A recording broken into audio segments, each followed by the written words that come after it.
There we go. All right, guys, just got back from the gym.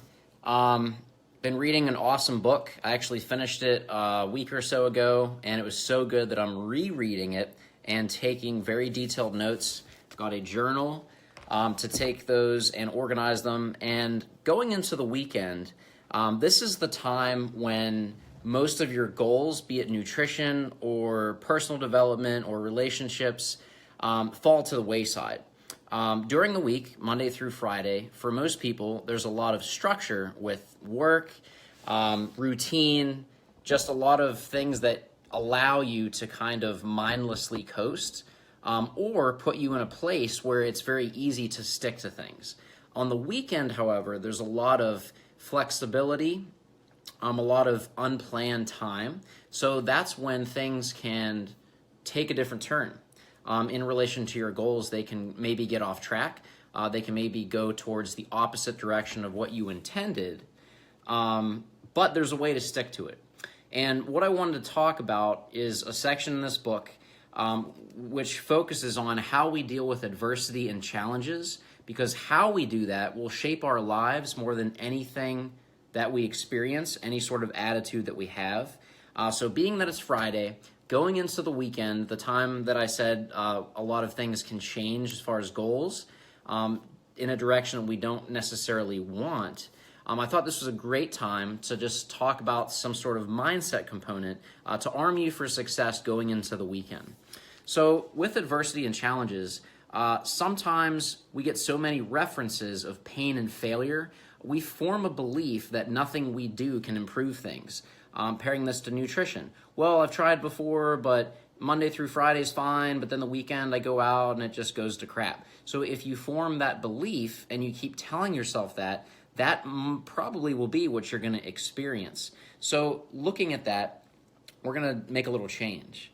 Okay, beliefs that things are pointless, hopeless, worthless, no matter what, you'll lose anyway, is what we're describing as learned helplessness. Okay, this strips us of our personal power and destroys our ability to act in a way that will empower us rather than bring us down. So people experience failure at something, we all do, but then they perceive their efforts as failure, leading to terminal discouragement. This is where the difference can happen. So what I said in the beginning is beliefs are what shape how we interpret this. Failure, whether we bounce back or get stuck. So there's 3 specific belief patterns that cause us to feel helpless and can destroy almost every aspect of our lives if we let it. So the first step in changing any behavior or belief is to have awareness. So that's really what I want to bring to your attention today, going into the weekend, so that you can arm yourself with success. The first belief is permanence. What I mean by this is looking at people that are successful, people that achieve their goals, be it sticking to their nutrition plan, sticking to their workout regimen, whatever it is. In permanence, people that are successful rarely, if ever, see their problem as permanent. Really, they'll just view it as a learning experience or a blip in time. Once you adopt the belief that there's nothing you can do to change something because what you've tried has failed, that's when you give up. Literally mentally, and once you give up mentally, there's really no other thing you can do. So that's why I want to focus on this in changing that mindset. A positive you can take from this is that if you learn to link so much pain to that belief of permanent failure, that you will destroy it and instead shift towards the belief of this too shall pass. Yes, it might be difficult. Yes, I might have failed, which really is just a learning experience. Thinking this too shall pass, it's just a temporary issue rather than a permanent. That will give you hope, and that will allow you to come back and bounce back and get back on track, okay?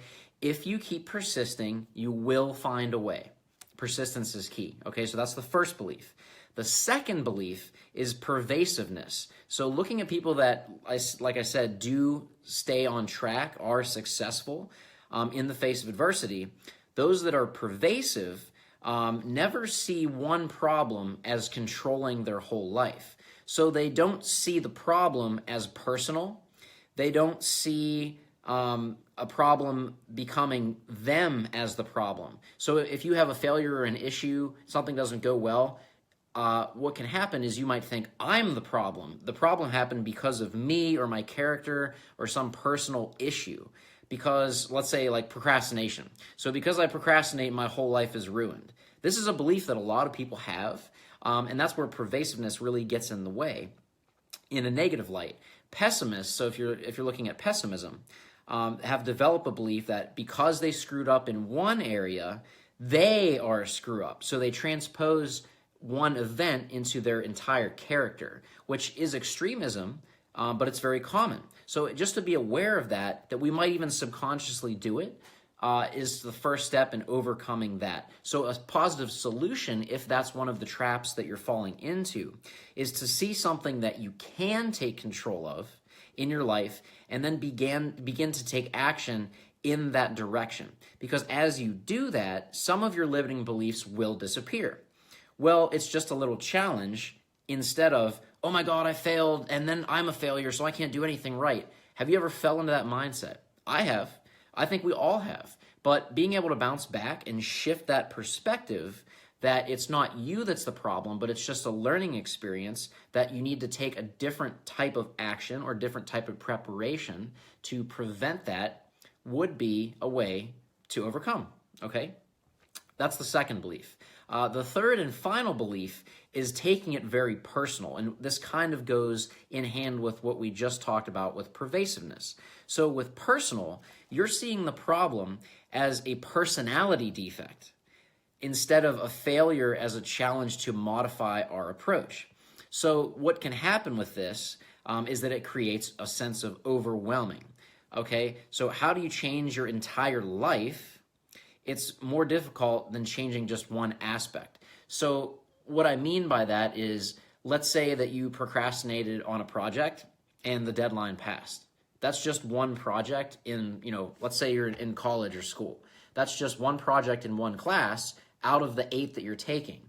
But what might happen is you take that experience and explode it into all areas of your life, and you take it personally, thinking, oh, because I failed on that project deadline, I am now a failure. You take it personally. So that is something that that can happen. I myself have gone through that in school because I am hard on myself. This is something that I've grown through and turned into a asset rather than a fault.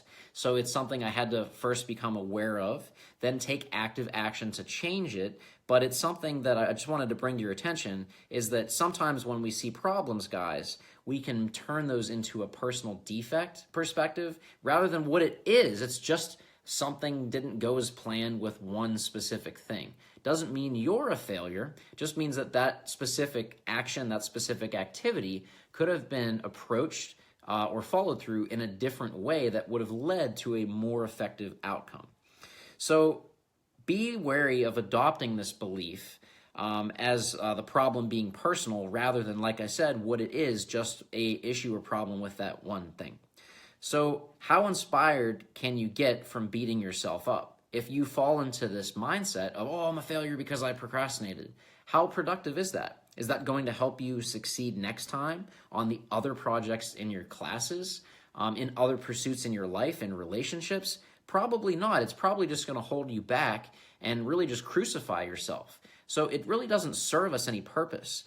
Punishing ourselves, talking down to ourselves, it serves no value for anyone, especially not for you. It's just going to pull you back even further had you not assessed it that way. So just, again, something to be aware of.